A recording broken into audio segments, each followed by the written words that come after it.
peut-être ça bizarre. Et vous demandez sûrement pourquoi cet homme qui regarde devant soi, le visage perdu dans le néant de la réflexion, rappelant légèrement l'expression constante d'un poisson rouge, ne bouge plus et ne finit pas ce qu'il a commencé. Pourquoi est-il assis, à regarder le temps qui l'entoure s'envoler sous ses yeux sans être capable de réagir? Tout simplement, en pause.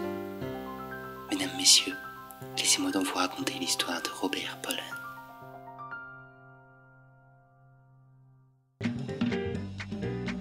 Robert Pollen n'était pas un homme comme les autres. À vrai dire, absolument tout le différenciait du reste du monde. Il était spécial, différent, incroyablement unique, mais surtout hors du commun. Il se levait tous les matins à 6 heures précises, pas une minute de plus ou de moins car tout était affaire de minuterie. Sur les 2,48 m qui le séparaient de la salle de bain, il fallait prendre bien soin de ne pas marcher sur les lignes et être attentif au nombre de pas parcourus afin d'être sûr de finir la marche sur un chiffre pair. Quitte à tricher, de temps à autre. 2 coups à droite et 4 à gauche, une température de 36 degrés pour une pression de 30 litres à la minute, un réglage parfait pour une douche équilibrée. D'abord le côté droit, frottant millimètre par millimètre avec la plus grande des attentions, prenant soin qu'aucun petit bout de peau ne soit oublié. Puis le côté gauche, tout aussi précis et d'une symétrie égale, voire même parfaite au côté inverse.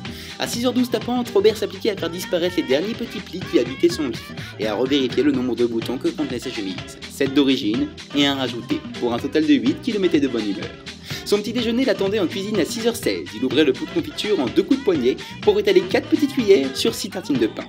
Une fois levé et rassasié, il passait sa journée à se détendre et prendre du bon temps. Ayant percé les secrets les plus intimes de la bourse, Robert n'avait pas besoin d'argent, et bien qu'il fût l'un des hommes les plus riches du pays, il préférait passer ses journées à la recherche de l'extension maximale du chiffre pi, la complexité mathématique liée à la logique stratégique des échecs et à la grande littérature, telle que la naissance du monde, reprenant parfois quelques théories afin de les corriger, bien évidemment. Mais la plus grande des passions de Robert, celle pour laquelle il aurait donné sa vie, cette attirance profonde et irrésistible faisant briller et scintiller en lui la seule petite flamme imparfaite de son existence, se voulait être la danse.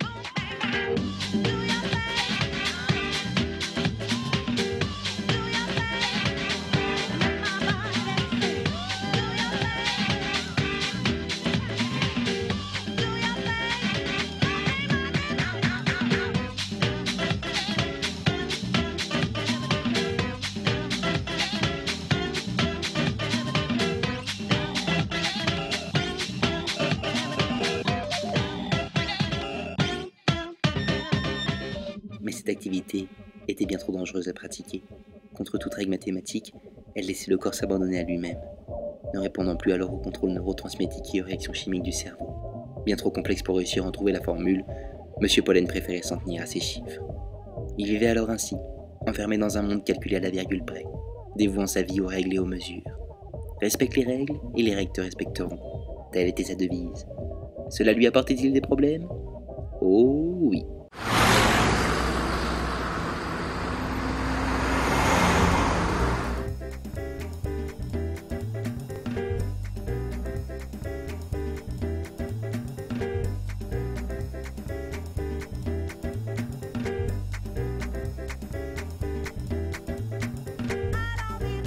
Son obsession l'avait poussé à supprimer de sa bibliothèque tous les livres qui auraient pu commencer par une lettre impaire.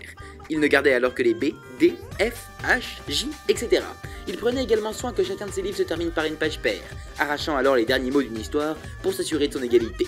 Il avait transformé toutes ses recettes de cuisine non pas pour en faire de meilleurs plats, mais pour en faire de meilleurs paires, enlevant 20 grammes de farine ou une cuillère de sucre pour tomber juste, ce qui parfois donnait des résultats assez inattendus. Ses amis finissèrent par devenir des connaissances, et ses connaissances des étrangers, le délaissant à la folie par peur de son originalité. Bien que restant attirant pour certaines femmes, obnubilé par son argent ou son génie intellectuel, Robert se rajoutait des difficultés.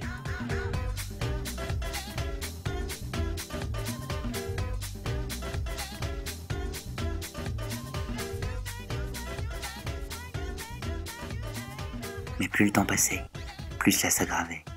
Robert Pollen ne parla bientôt plus qu'en phrases paires, comptant ses mots, revoyant ses syllabes. Il avait transformé sa vie en une véritable formule, jusqu'au jour où...